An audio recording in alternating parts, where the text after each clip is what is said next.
เช็คเจองานเข้าตอนเที่ยงคืน ตรวจพบไอเทมน่าสงสัย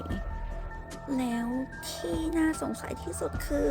วันนี้ปลาแซลมอนหายต้อง8.6 ชิ้น เวส18%ยังไง หาไม่เจออะทำยังไงอะเอ้ยงานเข้าตอนนี้ละจะใช้ลูกน้องก็ไม่ได้ละ คือต้องเดินลงไปดูเองแล้ว นับสต็อกจริงไปเลย1 2 3 4 5เอ๊ะก็ยังหาไม่เจอนี่ หายไปไหน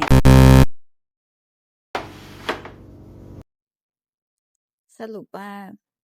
ลงมานับจริง เจอแล้วค่ะ ตัวการก็คือลูกน้องใส่แซลมอนแยกกล่องไว้ แล้วคือไม่ได้นับรวมสต็อก โอเค พรุ่งนี้เจอกันนะเด็กๆ